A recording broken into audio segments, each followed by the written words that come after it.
Hello students, welcome to my YouTube channel math cider. Myself doctor Kavita Gupta. बच्चों, ये मेरी ordinary differential equation की series चल रही है जिसमें मैं आज एक नया चैप्टर स्टार्ट करने जा रही हूँ, that is higher order ordinary differential equation. इससे पहले बेटा मैंने आपको first order ordinary differential equation का चैप्टर फिनिश कराया है। आज हायर ऑर्डर देखेंगे। तो इसमें जो टॉपिक होगा मेरा वो है linear differential equation with constant coefficients. Let us see बच्चों कैसे काम करना है। देखो बेटा, linear differential equation with constant coefficient. सबसे पहली बात, ये ऑर्डिनरी डिफरेंशियल इक्वेशन है। ठीक है, तो यहाँ पर आपको हायर ऑर्डर के डेरिवेटिव्स दिखाई देंगे क्योंकि आज मैं आपको higher order ordinary differential equation पढ़ा रही हूँ। तो देखो, जैसे D Y by D X, D square Y by D X square, D cube Y by D X cube, इस टाइप की टर्म्स दिखाई देंगी। तो हमने क्या किया, एक डिफरेंशियल ऑपरेटर का इस्तेमाल किया। जैसे D Y by D X में डी बाई डी एक्स को लिखने के लिए मैंने ये कैपिटल डी का इस्तेमाल किया। D square by D X square लिखने के लिए मैंने डी स्क्वायर का इस्तेमाल किया।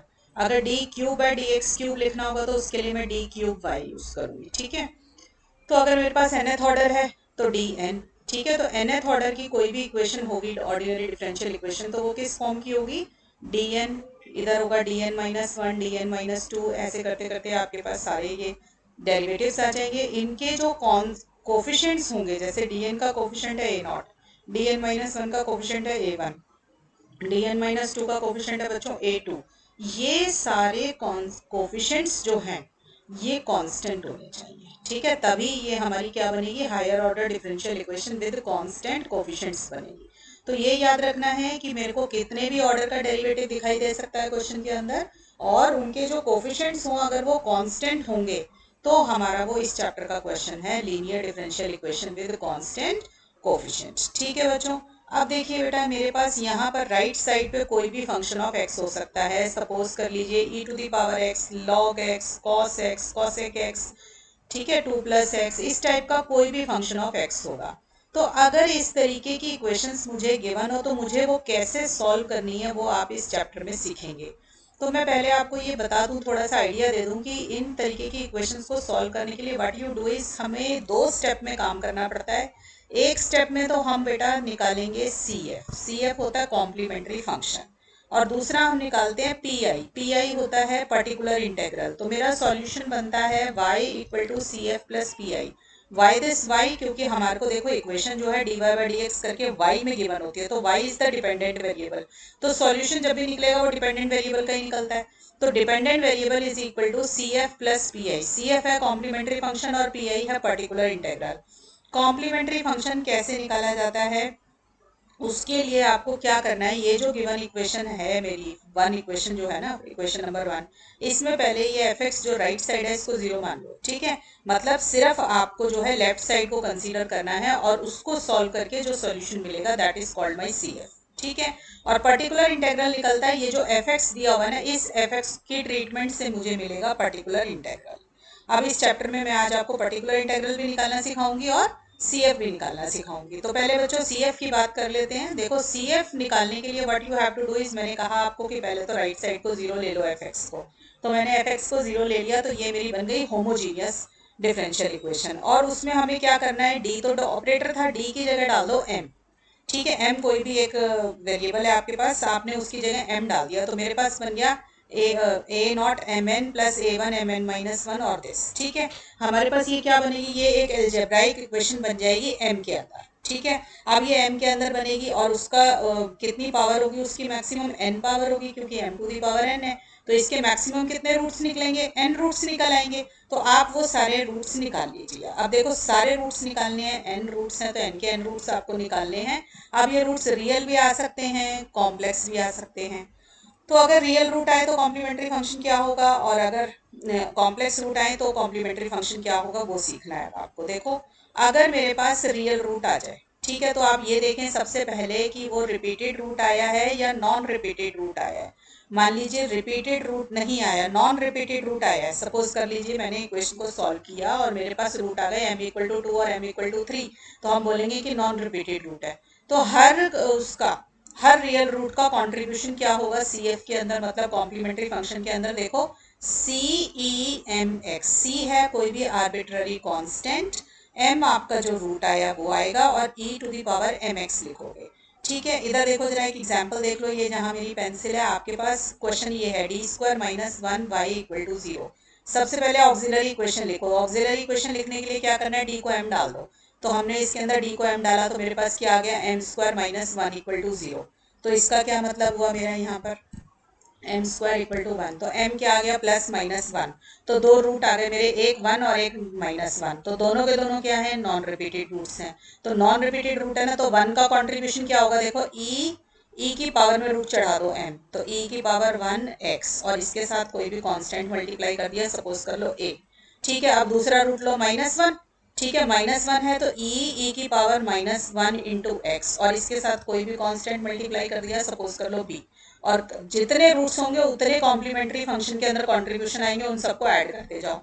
तो मेरा आ जाएगा A E X plus B E minus X. अब ये ए और बी तो आर्बिट्ररी कॉन्स्टेंट्स हैं, ये किसी बच्चे ने C1 C2 ले लिए, A1 A2 ले लिए, कुछ भी ले लो, वो सब चलेंगे आपके। ठीक है, तो क्या करना है, नॉन रिपीटेड रूट अगर आपके पास आता है और वो रियल रूट है तो ई की पावर में चढ़ा दो उसको।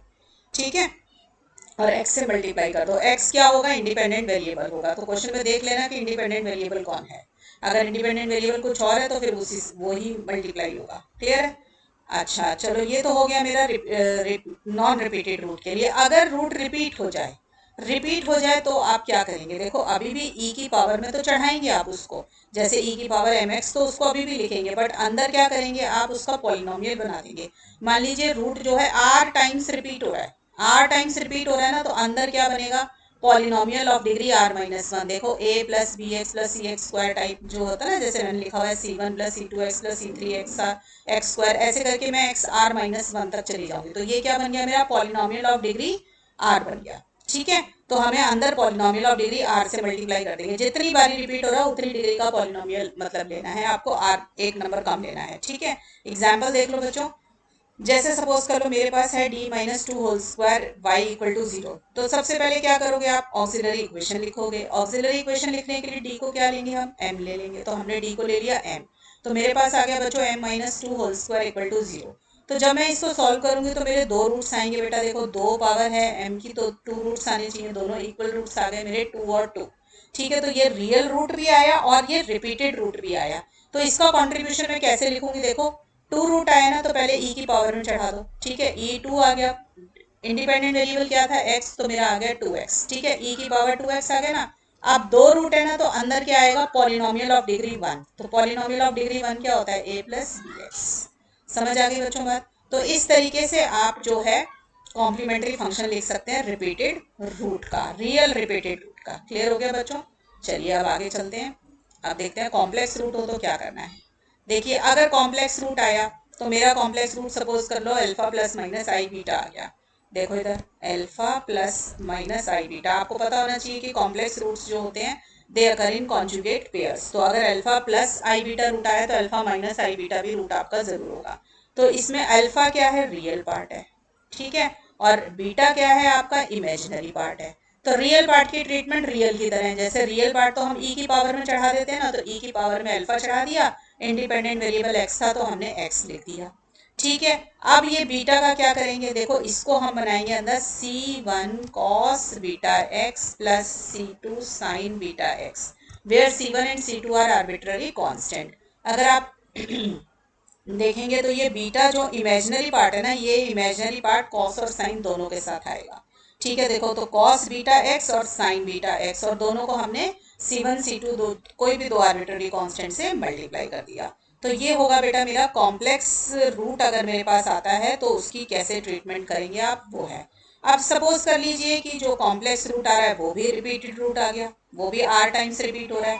तो आपको क्या करना है बच्चों, देखो जो रिपीट हो रहा है रूट उसमें जो आपका रियल पार्ट है उसको तो ई अल्फा एक्स करके बाहर कर दो, और जो अंदर की तरफ है अगर आर बारी रिपीट हुआ है तो अंदर ले लेंगे degree, polynomial of degree R minus one. ठीक है, फिर उसको कॉस बीटा एक्स से मल्टीप्लाई कर देंगे, ऐसे ही polynomial of degree R minus one उसको साइन बीटा एक्स से मल्टीप्लाई कर देंगे। तो ये है बेटा मेरा कॉम्प्लेक्स रूट अगर है मेरे पास तो उसकी कैसे कॉन्ट्रीब्यूशन टू सी एफ लिखना है। एग्जाम्पल देखिए बच्चों, जैसे मेरे पास है D square plus nine Y equal to zero. तो सबसे पहले तो बेटा मुझे ऑक्सिलरी इक्वेशन लिखनी है। For writing the auxiliary equation what I have to do is I have to put d equal to m। So I put d equal to m here, तो I will get m square plus 9 equal to 0। तो मेरे पास क्या आ जाएगा यहाँ से, देखो M square equal to -9 आ गया। तो इसका क्या मतलब हुआ, एम इक्वल टू +-3 आयोटा। यही आ गए मेरे रूट्स। तो आपने देखा एक रूट तो आ गया 3 आयोटा और एक आ गया -3 आयोटा। ठीक है, जब 3 आयोटा है तो 3 माइनस आयोटा भी जरूर रूट होगा, क्योंकि कॉम्प्लेक्स रूट है, कॉन्जुगेट पेयर्स में है। तो रूट तो रिपीट नहीं हो रहा, तो नॉन रिपीटेड रूट है, तो हम कैसे करेंगे, देखो e की पावर रियल रूट। तो रियल पार्ट क्या है, 0। तो हमने e की पावर लिखा 0x। और जो हमारा कॉम्प्लेक्स का ये जो इमेजिनरी पार्ट होता है वो किस में जाता है, कॉस और साइन दोनों के साथ आता है। तो मैंने लिखा a cos 3x plus b sin 3x। ठीक है बच्चों, तो ये हो गया मेरा CF corresponding to the complex non repeated root. ठीक है बच्चों, तो अब मैंने आपको ये तो निकालना सिखा दिया है कि CF कैसे निकालते हैं। अब बात आती है कि how to find out the particular integral. Particular integral होता है बेटा ये जो राइट साइड पे fx लिखा हुआ है ना, इससे निकाला जाता है। ठीक है, तो देखो अभी तक कॉम्प्लीमेंट्री फंक्शन लिखते आ रहे हैं, तो कॉम्प्लीमेंट्री फंक्शन में हर बार आर्बिट्ररी कांस्टेंट आ रहा है। बट जब हम पर्टिकुलर इंटेग्रल की बात करते हैं ना, तो आर्बिट्ररी कांस्टेंट आपके पास अब नहीं आएगा। तो और वो किससे निकलेगा, इस fx की हेल्प से निकलेगा जो ये राइट साइड पे लिखा हुआ है। अगर मान लो क्वेश्चन में राइट साइड 0 है तो answer y equal to CF ही होगा, फिर पर्टिकुलर इंटेग्रल भी हमारा 0 हो जाता है। बट अगर राइट साइड पे fx लिखा हुआ है आपके पास, कोई भी फंक्शन ऑफ fx है, तो आपको पर्टिकुलर इंटेग्रल भी निकालना है। तो पर्टिकुलर इंटेग्रल निकालने के लिए देखो बेटा क्या करेंगे, मैंने अपनी फर्स्ट इक्वेशन जो मेरे को ऊपर गिवन थी, linear differential equation with constant coefficient, मैंने उसको दोबारा से कॉपी कर लिया। मैं ये जो एक्सप्रेशन है ना a0 dn a1 dn-1, इस पूरी इक्वेशन को मैं लिख रही हूँ fd। ठीक है, तो मैंने इसका नाम लिख दिया कैपिटल F इंटू मतलब capital F is the name of the function, it is a function of capital D, so I write down fd। तो मेरी ये इक्वेशन किस में कन्वर्ट होगी बच्चों, जहाँ मेरी पेंसिल है fd y equal to fx। अब इस fd को नीचे उतार लिया तो मेरा बन गया 1/fd इंटू fx। तो अब ये पर्टिकुलर इंटेग्रल इसको सॉल्व करने पर, यहाँ से जब मैं इसको सॉल्व कर लूंगी तो जो मुझे y की वैल्यू मिलेगी that is called my particular integral. एक बार मैं पर्टिकुलर इंटेग्रल निकाल लूँ तो मेरा सॉल्यूशन होता है y equal to CF plus PI। CF आपने ऑक्सिलरी इक्वेशन को सॉल्व करके निकाला, PI आपने अभी पर्टिकुलर इंटेग्रल को सॉल्व करके निकाला राइट साइड को लेकर। तो जो दोनों का सॉल्यूशन आएगा निकलकर, उन दोनों को ऐड कर देंगे तो हमारा सॉल्यूशन आ जाएगा y equal to CF plus PI। y क्या चीज है, डिपेंडेंट वेरिएबल। क्लियर, देखो जरा पर्टिकुलर इंटेग्रल निकालेंगे कैसे। देखो ये था ना मेरा जिसको सॉल्व करके मुझे पर्टिकुलर इंटेग्रल निकालना है। व्हाट आई डू इज कि ये जो fd था इसको मैं फैक्टराइज कर लूंगी, और ये आराम से फैक्टराइज होगा क्योंकि आपने ऑक्सिलरी इक्वेशन में रूट्स निकाले हुए हैं, तो आपको फैक्टराइज करने में दिक्कत नहीं आएगी। तो आप इसको फैक्टराइज कर लो। सपोज कर लो इसके फैक्टर बन गए d-m1 d-m2 d-m3 like that. मैं किसी भी एक फैक्टर को सॉल्व करना सिखा देती हूँ, बाकी के सारे कॉरेस्पॉन्डिंगली वैसे ही सॉल्व हो जाएंगे। तो मैंने क्या किया बेटा, 1/d-m1 fx ले लिया, एक फैक्टर को सॉल्व करना सिखा रही हूँ। ठीक है, जैसे ये fd जो है ना, इसका एक फैक्टर ले लिया d-m1 fx, इसको सॉल्व करना है। मैंने कहा सपोज कर लो इसको सॉल्व करके मुझे कोई फंक्शन मिलता है v, तो मैंने वेरिएबल मिलता है v, तो मैंने उसकी जगह पे लिख दिया v।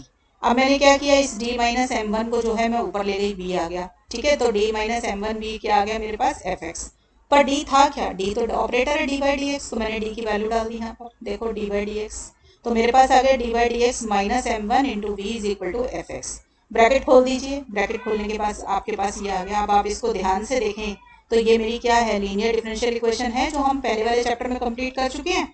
जो मैं लिख भी दिया यहाँ पे कि it is a differential equation of the form dy/dx plus py equal to qx, where p क्या चीज है आपकी, coefficient of the dependent variable. को डिपेंडेंट वेरिएबल v है, उसका कोफिशिएंट क्या है यहाँ पे -m1, और राइट साइड मेरी क्या है, fx है। तो मैंने लिख दिया p क्या है मेरा, -m1। आपको पता है कि लीनियर डिफरेंशियल इक्वेशन सॉल्व करने के लिए I have to take the integrating factor, और इंटीग्रेटिंग फैक्टर क्या होता है, e into integration p dx। अब p क्या है मेरा, -m1, तो मैंने इसका इंटीग्रेशन किया, तो -m1 तो कांस्टेंट है, ये तो बाहर आ गया, इंटीग्रेशन dx क्या बनेगा मेरा, x बन जाएगा। तो मेरा आ गया e की power -m1x is the integrating factor. तो बेटा सॉल्यूशन क्या होता है इसका, लीनियर डिफरेंशियल इक्वेशन का, dependent variable into integrating factor equal to constant plus right side into integrating factor होता है। मैं कांस्टेंट यहाँ नहीं ले रही हूँ बेटा, क्योंकि हमारे कांस्टेंट्स कॉम्प्लीमेंट्री फंक्शन में चले गए हैं। Particular integral will be free of arbitrary constant, इसलिए मैंने यहाँ कांस्टेंट नहीं लिया। ठीक है, तो मेरा डिपेंडेंट वेरिएबल क्या था बेटा, v था, तो मैंने उसकी जगह लिख दिया v। इंटीग्रेटिंग फैक्टर मेरा आया था e -m1x, तो वो मैंने लिख दिया e -m1x। इंटीग्रेशन का साइन लगा दिया, राइट हैंड साइड मेरी क्या है, fx, तो मैंने fx लिख दिया, इंटीग्रेटिंग फैक्टर था। ई माइनस एम वन एक्स, तो मैंने वो ले दिया। अब ये देखो ये वाला जो बी के साथ E minus M one X multiply हो रहा है ना, इसको मैं दूसरी वाली साइड पे इक्वल टू के इधर लेकर आऊंगी तो क्या बन जाएगा ई एम वन एक्स। तो बेटा अब इतना लंबा प्रोसीजर हम बार बार नहीं लगाएंगे, हम क्या करेंगे, हम इस फॉर्मूले को लर्न कर लेंगे, हम ये वाला फॉर्मूला लर्न कर लेंगे और इसको डायरेक्ट इस्तेमाल कर लेंगे क्वेश्चंस के अंदर। तो इस फॉर्मूले को कैसे डायरेक्टली क्वेश्चंस में अप्लाई करना है, लेट अस सी। थोड़ी सी प्रैक्टिस आपको करा देती हूँ, इसके सारे टिपिकल क्वेश्चंस लूंगी जो आपके डिफरेंट वैरायटी को कवर करते हुए होंगे।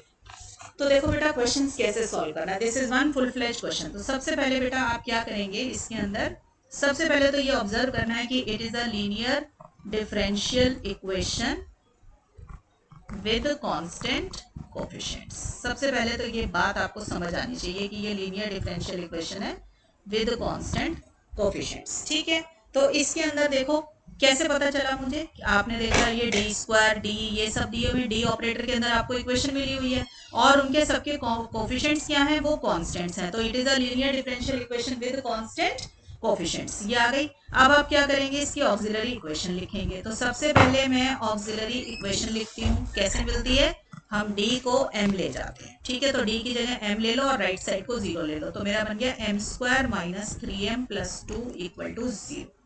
ठीक है बच्चे, राइट साइड को 0 रखना है क्योंकि राइट साइड जो sine e to the power minus X है ये तो पर्टिकुलर इंटीग्रल निकालने के काम आएगी। ठीक है, अब इसको सॉल्व कर लो बेटा, देखो इसके रूट्स बनाओगे तो मिडिल टर्म स्प्लिट हो जाएगी आराम से। तो m square minus 2m minus m plus 2 equal to 0, तो m कॉमन आ गया।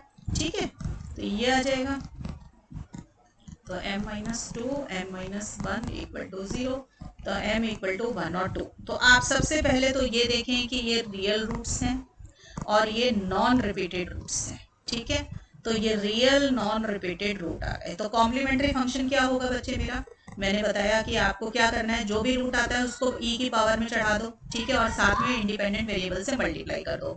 तो आपका जब यहाँ पे लिखा हुआ है ये d, तो d क्या चीज होती है, d बाई डी एक्स। तो इसका मतलब डी एक्स है इंडिपेंडेंट वेरिएबल और यहाँ देखो ये इक्वेशन में y लिखा हुआ था ना, इसका मतलब y is the dependent variable. ठीक है बच्चों, तो मुझे पता चला कि x is the independent variable and y is the dependent variable. ठीक है बच्चों, ये आपको पता होनी चाहिए थी बात। क्लियर, चलिए तो हम इसका कॉम्प्लीमेंट्री फंक्शन पूरा कर ले, a e की पावर, तो ये हो जाएगा, इसको कांस्टेंट से मल्टीप्लाई किया। दूसरा देखो 2 का क्या होगा, e की पावर 2x। ठीक है, और साथ में कांस्टेंट से मल्टीप्लाई किया, सपोज कर लो b, दोनों को ऐड कर दिया। तो ये तो बन गया बेटा मेरा कॉम्प्लीमेंट्री फंक्शन। अब मुझे निकालना है क्या निकालना है, पर्टिकुलर इंटीग्रल। जब भी बेटा ये लिखो तो लिख देना where a and b are arbitrary constants, right. अब पर्टिकुलर इंटीग्रल निकालना है। पर्टिकुलर इंटीग्रल निकालने के लिए what you have to do is 1 upon, सबसे पहले तो जो ये इक्वेशन दी हुई है ये डी स्क्वायर, ये देखो इधर जहाँ मेरी पेंसिल है, D square minus 3d plus 2, पहले इसको नीचे उतार लो, 1 upon D square minus 3d plus 2। ठीक है, हमने लिखा था ना 1 upon F D into right side, और राइट साइड मेरी जो क्वेश्चन में दी हुई है वो लिख ली हमने। क्लियर हो गई यहाँ तक।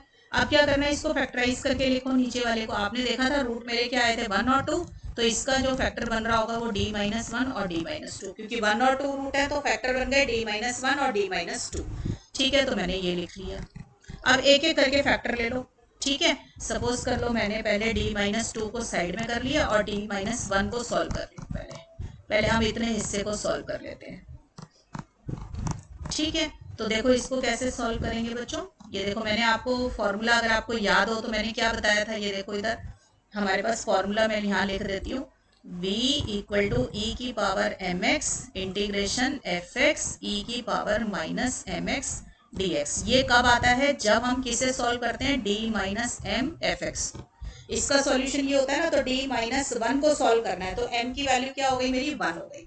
तो मैं आपको सजेस्ट करूंगी कि इसको याद करने का सबसे अच्छा तरीका है, ये d माइनस 1 है ना, इसको जरा साइड में 0 डाल के देखा करो। तो मेरे पास क्या आ गया, d इक्वल टू 1 आ गया, तो मेरा e की पावर x रूट बन गया। ठीक है, तो मेरे पास आ गया e की पावर x और इंटीग्रेशन का साइन लगाएंगे तो हमारे पास क्या आ जाएगा, यहाँ पर इंटीग्रेशन का साइन लगाओ, लगा के आपको साथ में राइट साइड लिखनी है। तो हमने लिखा इंटीग्रेशन का sine right side multiplied by, अब देखो अगर बाहर e की पावर x है तो अंदर e की पावर माइनस x होगा। ठीक है बच्चों, इस तरीके से याद रखना dx। मैं दोबारा से ये पॉइंट एक्सप्लेन कर देती हूँ, देखो जरा 1 अपॉन डी माइनस वन है ना, ये जो डी माइनस वन है इसको साइड में 0 डाल दिया करो, तो डी की इक्वल टू 1 आ गया ना, तो ये e की पावर में चढ़ेगा, तो पहले तो e की पावर x बाहर आ गया, ठीक है। फिर इंटीग्रेशन के साइन के अंदर राइट साइड ये जो साइन e की पावर माइनस x है ये आएगा, और साथ में अब जो बाहर लिखा था उसके साथ उसको अब अंदर लेकर आएंगे तो नेगेटिव साइन के साथ रखना है, फॉर्मूला याद हो जाएगा आपको इससे, ठीक है। अब इसको देखो कैसे सॉल्व करेंगे, ये देखो e की पावर x, अब इसको सॉल्व करना है आपको इंटीग्रेशन को, तो देखो हम क्या करते हैं, e माइनस एक्स को t ले लेते हैं, minus E minus X D x क्या आ जाएगा dt, तो ये क्या बन जाएगा इंटीग्रेशन साइन t, और ये बन गया dt with a negative sine, ठीक है। इसका इंटीग्रेशन करो तो साइन टी का integration minus cos T, minus sine के साथ कवर हो जाएगा तो कॉस टी आ जाएगा, क्लियर। तो 1 अपॉन डी माइनस टू ई एक्स कॉस टी क्या है मेरा e माइनस एक्स, यहां तक आ गया बच्चों। अब ये d माइनस टू वाला फैक्टर सॉल्व करेंगे, देखो d माइनस टू को साइड में 0 डालो, ये क्या आ गया d इक्वल टू 2 आ गया, तो इससे मैं क्या लिखूंगी e की पावर 2x, ठीक है। तो मैंने लिखा e की पावर 2x, इंटीग्रेशन का साइन जो अंदर रखा हुआ है सारा का सारा ऑपरेटर के अंदर वो लिख दिया, फिर साथ में e की पावर 2x बाहर था तो अंदर क्या आएगा e की पावर माइनस 2x, ठीक है बच्चों, ये आ गया। अब क्या आएगा देखो, तो e की पावर माइनस एक्स कॉस ई माइनस एक्स डी एक्स, बस इसे सॉल्व करना है, अब तो कुछ भी मुश्किल नहीं है, मैंने यही सेम सॉल्व किया था ऊपर, नहीं दूसरा किया है, ठीक है ना। चलो e माइनस एक्स को t मान लो, minus E minus X D X equal to D T, तो यहाँ क्या आ जाएगा e minus X D X, ये आ जाएगा माइनस बाहर डी टी कॉस टी, ठीक है। तो ये क्या बना बच्चों मेरा कॉस टी का इंटीग्रेशन साइन टी, टी की वैल्यू डाल दी e माइनस एक्स, ठीक है। तो ये मेरा आंसर आ गया पर्टिकुलर इंटीग्रल, देखा आपने दोनों के दोनों मेरे जो फैक्टर्स थे वो दोनों मैंने सॉल्व कर लिए। तो अब मेरा सॉल्यूशन क्या होगा, हम फाइनल सॉल्यूशन लिखने जा रहे हैं, solution is y equal to C F plus P I, ठीक है। अब मेरा सी एफ तो आया था मेरे ख्याल 2 और 3 आए थे ना, 1 और 2 आए थे ना फैक्टर, ठीक है। c आया था मेरा A E X plus B E two X, और पी आई क्या आ गया minus E two X sine e minus X, तो ये बेटा मेरा सॉल्यूशन बन गया इसका, ठीक है। तो इस तरीके से आप क्वेश्चंस को सॉल्व करेंगे, और देखो बेटा क्वेश्चन अच्छे अच्छे क्वेश्चन लेते हैं हम, प्रैक्टिस कर लेते हैं। देखिए D square plus 1y equal to cosec X, ठीक है। देखो सबसे पहले ऑक्सिलरी इक्वेशन लिखेंगे, ऑक्सिलरी इक्वेशन लिखने के लिए what you have to do is take d to m, तो d की जगह लिख दिया m स्क्वायर प्लस 1, और राइट साइड आपकी 0 लेनी है। ऑक्सिलरी इक्वेशन होमोजीनियस को सॉल्व करने से आती है, राइट साइड को 0 सॉल्व करने से आती है, तो ये आ जाएगा बेटा मेरा, तो m आ गया प्लस माइनस आयोटा, तो मेरा सी एफ क्या आ जाएगा, रियल पार्ट को तो e की पावर में चढ़ाइए, रियल पार्ट है नहीं तो e की पावर 0x, और अंदर इमेजिनरी पार्ट है 1, ठीक है ना, तो cos x हो जाएगा और sin x हो जाएगा, इसके साथ कोई ये कांस्टेंट मल्टीप्लाई, इसके साथ भी ये कांस्टेंट मल्टीप्लाई, तो ये आ जाएगा मेरा सॉल्यूशन, ठीक है। Where c1 and c2 are arbitrary constants, clear हो गई बच्चों बात, ठीक है। अब पर्टिकुलर इंटीग्रल निकालेंगे, पर्टिकुलर इंटीग्रल निकालने के लिए क्या करना है, हमेशा 1 अपॉन पहले जो इक्वेशन दे रखी है डी स्क्वायर प्लस 1 वो नीचे आ जाएगा, और यहाँ पे आ जाएगा राइट साइड पे कॉसेक एक्स, ठीक है। अब इसके फैक्टर बना के लिखो डी स्क्वायर प्लस 1 के, तो इसके फैक्टर क्या बनेंगे, डी स्क्वायर माइनस आई स्क्वायर एक तरीके से, नहीं तो आप ऊपर से भी देख सकते हैं, आपके factor D plus plus minus iota आया है ना, तो आपके पास क्या आ जाएगा प्लस आयोटा और एक आ जाएगा माइनस आयोटा, ठीक है। जो ऑक्सिलरी इक्वेशन में रूट्स आते हैं ना उसी के फैक्टर बना लिया करो, यहाँ तक ठीक है। अब देखो इसको थोड़ा सा आसान करने के लिए what I can do is I can resolve it into partial fractions, ये देखो अगर मैं इसको ऐसे लिख दूं तो यही बात होगी ना, सॉल्व करके देखो ऊपर वाली टर्म वापस आ जाएगी, एलसीएम लेके देखो, ठीक है यहाँ तक। अब हम दोनों को अलग अलग करके और आसानी से सॉल्व कर सकते हैं, नहीं तो एक एक करके भी सॉल्व करते हैं जैसे ऊपर किया था उससे भी हो जाएगा, ठीक है। तो मेरे पास आ गया 1/2y 1 अपॉन डी माइनस आई, एक बारी आ गया कॉसेक एक्स इसके साथ और एक बारी कॉसेक एक्स इसके साथ, ठीक है। आप देखिए इसको कैसे सॉल्व करेंगे, देखो ये वाले को मैंने बोला d माइनस आई को 0 डालो तो d क्या आ गया i आ गया, तो e की पावर आई एक्स, ठीक है। अंदर क्या आ जाएगा कॉसेक एक्स e की पावर माइनस आई एक्स, मैंने यही बताया ना, कि जो नीचे लिखा हुआ है उसको पहले 0 डाल के साइड में रूट निकाल लो, वो e की पावर में चढ़ा दो। ऐसे ही देखो इधर d प्लस आई है ना, d प्लस आई को साइड में 0 डालो तो क्या आया, d की पावर माइनस आई, तो e की पावर माइनस आई एक्स हो जाएगा। ठीक है, तो माइनस हम क्या करेंगे, e की power minus I x, integration का साइन कॉसेक एक्स, e की power I x D X. Clear हो गया बच्चों यहाँ तक। अब बात आती है कि इस e की पावर माइनस एक्स को जो इंटीग्रल साइन के अंदर है इसका क्या करें। ठीक है, तो अगर आपको याद हो तो आइलर फॉर्मूला होता है ई आई थीटा होता है, मैं लिख देती हूँ cos theta plus I sine theta. ठीक है, ये याद रखना है आपको, ये पता होनी चाहिए बात। तो e की पावर आई एक्स चाहिए तो क्या बन गया, cos X plus I sine x.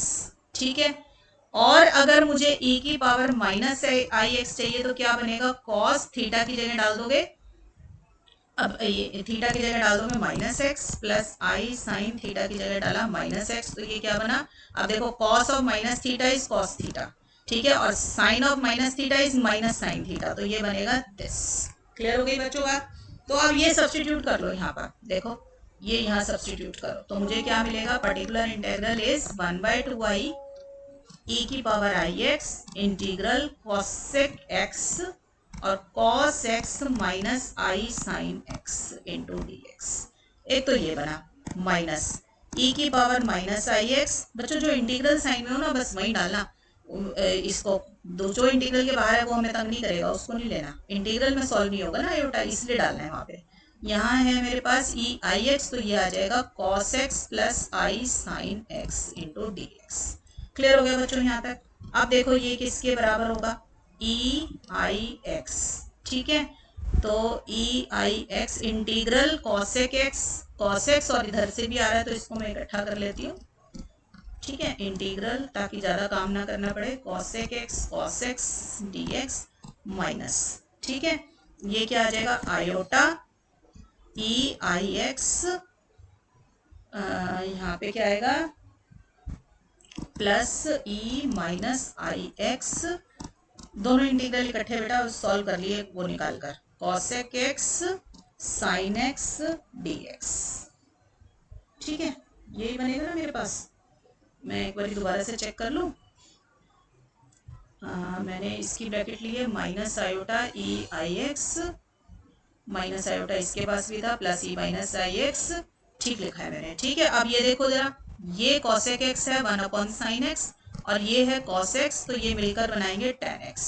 ठीक है, और ये क्या बनाएगा, कॉसेक एक्स है 1/sin x और साथ में sin x है तो ये बना देगा 1।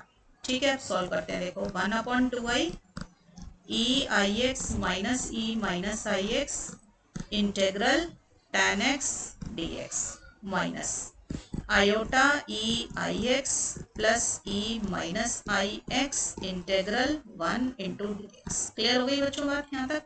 ठीक है, अब देखो मैं थोड़ी सी बातें आपको बता दूं, इधर देखो ई आई एक्स था cos X plus I sine x और ई माइनस आई एक्स क्या था आपका, cos X minus I sine x.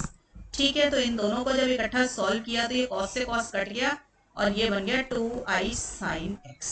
ठीक है, तो और इसकी तरफ देखो जरा, जब दोनों को ऐड किया तो cos X plus I sine x plus E minus I x क्या था, cos X minus I sine x, तो इससे ये कट गया, ये क्या आ गया 2 cos x, तो ये किस में कन्वर्ट हो जाएगा, step 1/2i into 2i sine x integral tan x dx minus iota, ये बन गया 2 cos x इंटीग्रल dx।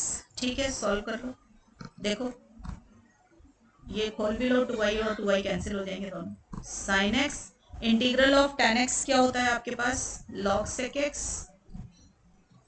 ठीक है, माइनस अब ये 2i से 2i कैंसिल हो गया, cos x इंटीग्रल ये क्या आ जाएगा x आ जाएगा। ठीक है, इसमें कांस्टेंट नहीं लगाना बेटा, क्योंकि पर्टिकुलर इंटीग्रल जो होता है आपका वो किस चीज का होता है, पर्टिकुलर इंटीग्रल इसका विदाउट कांस्टेंट होता है। एक मिनट, मेरे को लग रहा है मेरे से थोड़ी सी गड़बड़ हो गई, ये cos अपॉन साइन बेटा cot x होगा, ये cot x है। ठीक है, cot x, this is also cot x, cot x होता है log sin x। ठीक है बच्चों, तो ये आपका सॉल्यूशन आ गया। तो y क्या होता है, सॉल्यूशन मेरा क्या रहेगा, y equal to C F plus P I. तो मेरा सी एफ था e की power 0x c1 cos x plus c2 sin x plus P I मेरा आया sin x log sin x minus x cos x। ठीक है बच्चों, तो this is one full fledge question. और देखो बेटा, और सिखा देती हूँ आपको थोड़े से क्वेश्चन। देखो क्वेश्चन नंबर 3 देखो, D square minus 5d plus 6 into Y is equal to E to the power 4x। देखो सबसे पहले ऑक्सिलरी इक्वेशन इज कैसे मिलेगी, डी को m पे ले जाओ तो m square minus 5m plus 6 equal to 0, right side को 0 रखना है। तो इसको सॉल्व करोगी तो ये क्या बनेगा, दिस मिडिल टर्म स्प्लिट करनी है बेटा, और कुछ नहीं किया मैंने। तो -2 m - 3 ये आ गया, तो m - 3 m - 2 इक्वल टू 0, तो m आ गया 2 और 3। तो these are non repeated real roots. ठीक है बच्चों, तो इसका क्या आएगा, a e 2x plus b e 3x। मैंने यही बताया, जो रूट आ जाए उसको e की पावर में चढ़ाओ, इंडिपेंडेंट वेरिएबल से मल्टीप्लाई कर दो।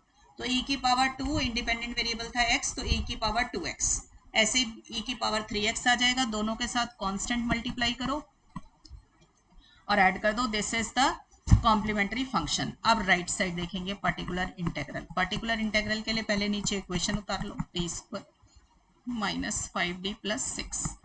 ठीक है, और साथ में राइट साइड पे क्या है, e की पावर 4x। यही सॉल्व करना है। मैंने पहले यही कहा कि नीचे फैक्टर बना लो। फैक्टर मेरे क्या आए थे, 2 और 3 रूट थे, तो फैक्टर बनेंगे d-2 और d-3, ये बन गया।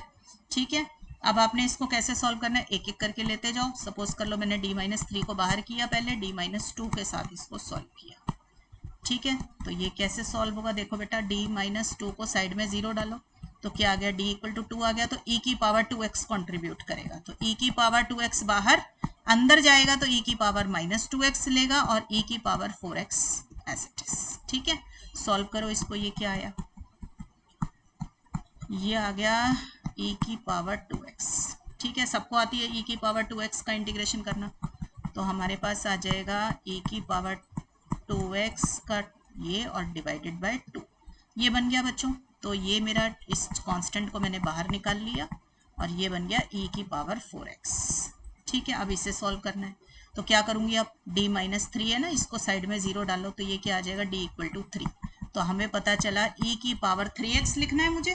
ठीक है, और अंदर क्या आ जाएगा, e की पावर -3x e की पावर 4x इंटू dx। अब इसे सॉल्व कर लो, ये लो।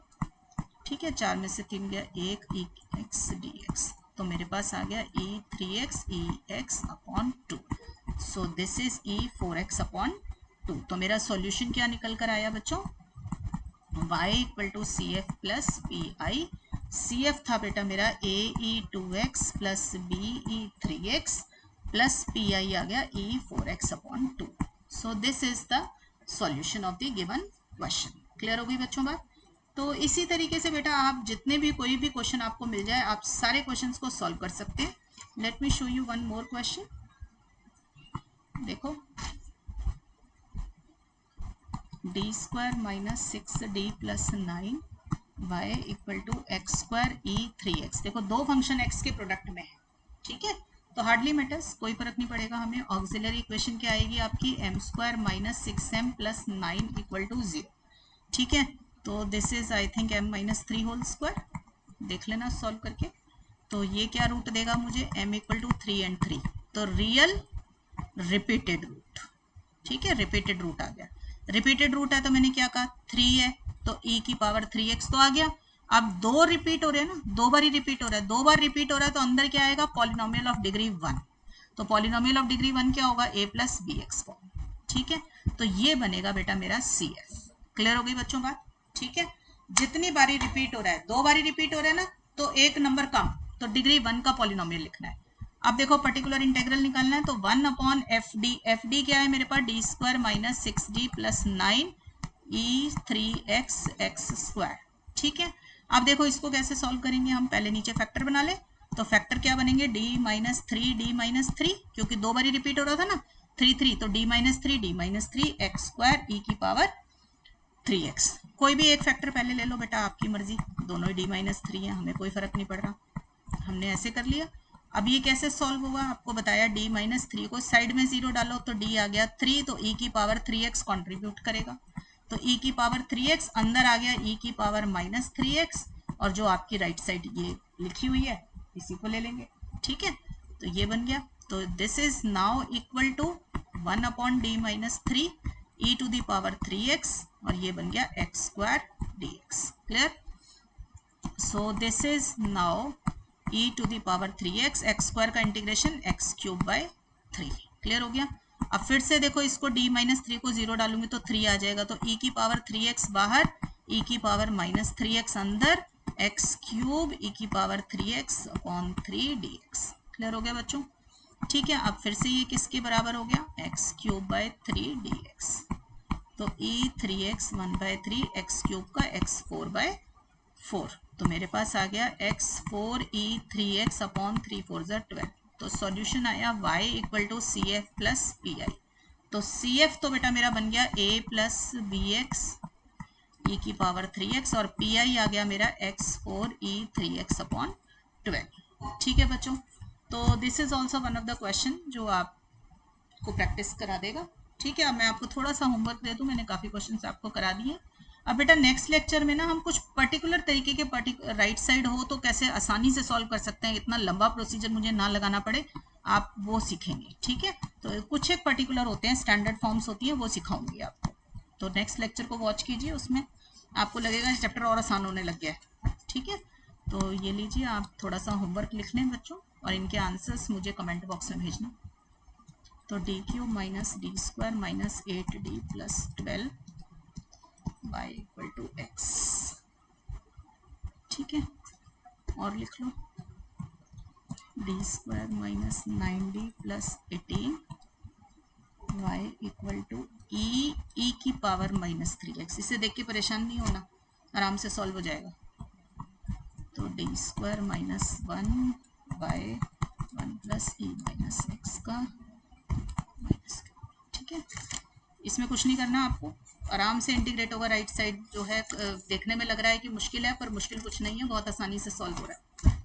One more question, d² - 1y is 2 plus 5x। ठीक है बच्चों, so just try these 5 questions, आपकी प्रैक्टिस हो जाएगी। 4-5 क्वेश्चन मैंने भी करा दिए हैं, तो आपको टॉपिक अच्छे से समझ आ जाएगा।